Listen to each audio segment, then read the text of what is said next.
ಶ್ರೀ ಗಣಪತಿ ಶಾರದಾ ಗುರುಭ್ಯೋ ನಮಃ.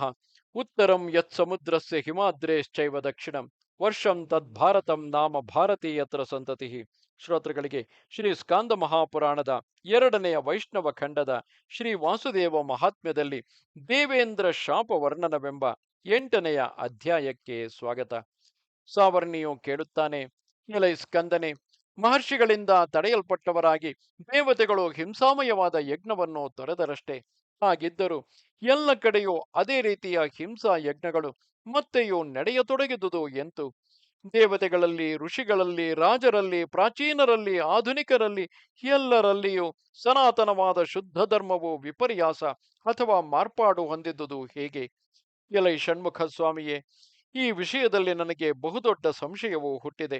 ಸರ್ವಶಾಸ್ತ್ರಗಳ ತತ್ವವನ್ನು ಬಲ್ಲ ನೀನು ಈ ಸಂಶಯವನ್ನು ಪರಿಹರಿಸಬೇಕು. ಸ್ಕಂದನು ಹೇಳುತ್ತಾನೆ, ಎಲೈ ಮುನಿಯೇ, ಕಾಲವು ಬಲವತ್ತರವಾದುದು. ಕಾಮ, ಕ್ರೋಧ, ಅಭಿರುಚಿ, ಲೋಭ, ಅಹಂಕಾರ ಇವುಗಳಿಂದ ಕೂಡಿದ ಬಲಿಷ್ಠರಾದವರ ಬುದ್ಧಿಗಳು ಕೂಡ ಆ ಕಾಲದಿಂದಲೇ ಭೇದಿಸಲ್ಪಡುತ್ತವೆ. ಯಥಾರ್ಥವಾಗಿಯೂ ಹಿತವಾಗಿಯೂ ಮಾತನಾಡುವ ಮಹಾಪುರುಷರನ್ನು ಅತಿಕ್ರಮಿಸುವುದರಿಂದ ಕ್ರೋಧ ಮತ್ತು ಅಹಂಕಾರಗಳ ಸಲುವಾಗಿ ಒಳ್ಳೆಯ ಬುದ್ಧಿಗಳು ಕೂಡ ನಾಶವಾಗಿಯೇ ಹೋಗುತ್ತವೆ. ಅವರು ಪಂಡಿತರೇ ಆದರೂ ಆ ಕಾಲದಲ್ಲಿ ಅಕಾರ್ಯವನ್ನು ಮಾಡುವುದಕ್ಕೆ ತೊಡಗುತ್ತಾರೆ. ಸಂಸಾರದಲ್ಲಿ ತೊಳಲಿ ಕಡೆಗೆ ಅನುತಾಪ ಪಡುತ್ತಾರೆ. ಯಾರು ಕಾಮಾದಿಗಳಿಲ್ಲದವರಾಗಿ ಸಾತ್ವಿಕರಾಗಿರುವರೋ, ಯಾರ ವಾಸನೆಗಳೆಲ್ಲ ನಾಶವಾಗಿ ಹೋಗಿರುವವೋ, ಅವರಿಗೆ ಬುದ್ಧಿಭೇದವನ್ನು ಉಂಟು ಮಾಡಲು ಎಂದಿಗೂ ಕಾಲಕ್ಕೆ ಶಕ್ತಿಯಿಲ್ಲವು.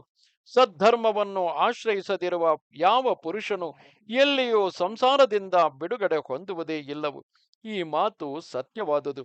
ಎಲೈ ಬ್ರಾಹ್ಮಣ ಶ್ರೇಷ್ಠನೇ, ಇನ್ನು ಮುಂದೆ ಹಿಂಸ್ರ ಯಜ್ಞಾದಿಗಳು ಪ್ರಾರಂಭವಾದ ಬಗೆಯನ್ನು ಪೂರ್ವದಲ್ಲಿ ನಮ್ಮ ತಂದೆಯ ಮುಖದಿಂದ ಕೇಳಿದ್ದ ಪ್ರಕಾರವಾಗಿಯೇ ನಿನಗೆ ತಿಳಿಯ ಹೇಳುತ್ತೇನೆ. ಈ ವಿಷಯದಲ್ಲಿ ಪುರಾತನವಾದ ಈ ಇತಿಹಾಸವನ್ನು ಉದಾಹರಿಸಿರುತ್ತಾರೆ. ಇದರಲ್ಲಿ ನಾರಾಯಣನ ಮತ್ತು ಲಕ್ಷ್ಮಿಯ ಮಹಾತ್ಮ್ಯವು ಹೇಳಲ್ಪಟ್ಟಿದೆ.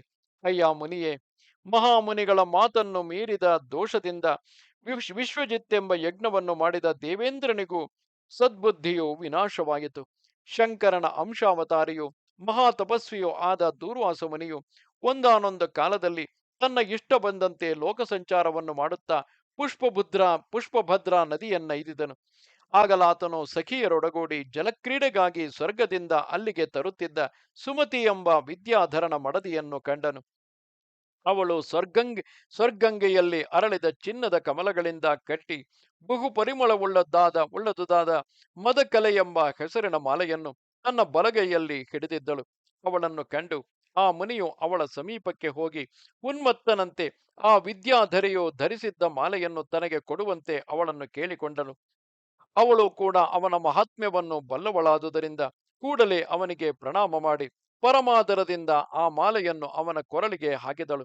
ಬಳಿಕ ಮನಸ್ತೃಪ್ತಿಯನ್ನು ಹೊಂದಿದ ಆ ಮುನಿಯು ಉನ್ಮತ್ತನಂತೆ ಹಾಡಿಕೊಂಡು ಮುಂದೆ ಹೊರಟನು. ದಾರಿಯಲ್ಲಿ ಆ ಮಹಾನದಿಯ ಬಳಿಗೆ ಬರುತ್ತಿದ್ದ ಇಂದ್ರನನ್ನು ಕಂಡನು. ಅಪ್ಸರೆಯರು, ಗಂಧರ್ವರು ಹತ್ತಿರದಲ್ಲಿಯೇ ತಾಳಕ್ಕೆ ಸರಿಯಾಗಿ ಮಧುರ ಸ್ವರದಿಂದ ಗಾನ ಮಾಡುತ್ತಿದ್ದರು. ಹಾಗೆ ಹಾಡುತ್ತಿರಲು ಇಂದ್ರನು ವಿಜಯವೆಂಬ ರಾಜಗಜವನ್ನೇರಿ ಬರುತ್ತಿದ್ದನು.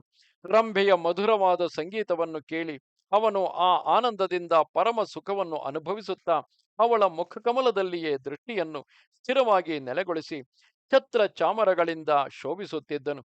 ಹೀಗೆ ತನ್ನನ್ನು ತಾನೇ ತಿಳಿಯದಷ್ಟು ಮೈಮರೆತಿದ್ದ ಅವನನ್ನು ಕಂಡು ಆ ಅತ್ರಿಪುತ್ರನು, ಅಂದರೆ ದೂರ್ವಾಸ ಮುನಿಯು ಉನ್ಮತ್ತನಂತೆ ನಗುತ್ತಾ ತನ್ನ ಕೊರಳಿನಲ್ಲಿದ್ದ ಮಾಲೆಯನ್ನು ತೆಗೆದು ಅವನ ಮೇಲೆ ಎಸೆದನು.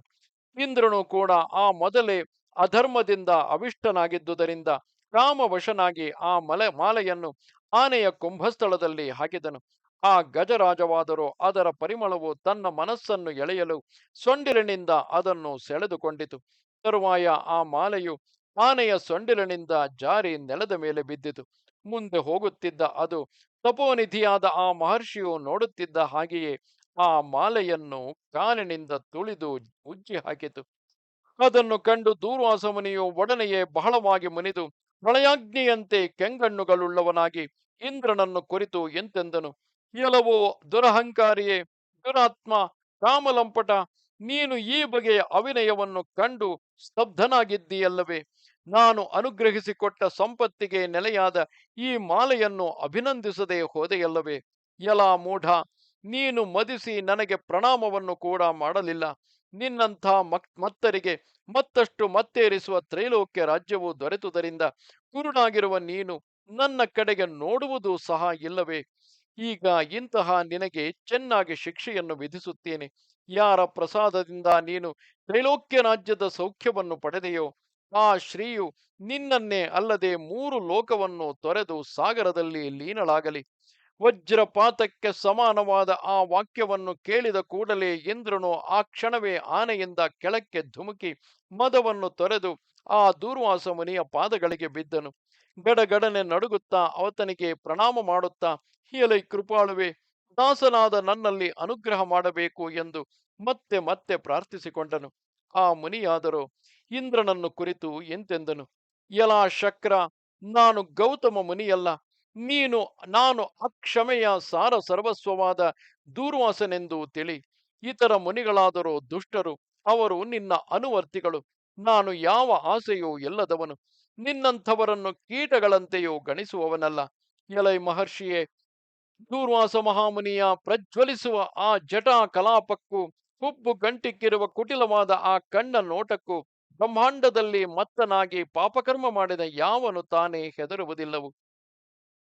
ಇಲ್ಲಿಗೆ 81,000 ಶ್ಲೋಕಗಳ ಸಂಹಿತೆಯೆಂದು ಪ್ರಸಿದ್ಧವಾದ ಶ್ರೀ ಸ್ಕಾಂದ ಮಹಾಪುರಾಣದ 2ನೆಯ ವೈಷ್ಣವ ಖಂಡದ ಶ್ರೀ ವಾಸುದೇವ ಮಹಾತ್ಮ್ಯದಲ್ಲಿ ದೇವೇಂದ್ರ ಶಾಪ ವರ್ಣನವೆಂಬ 8ನೆಯ ಅಧ್ಯಾಯವು ಮುಗಿದುದು.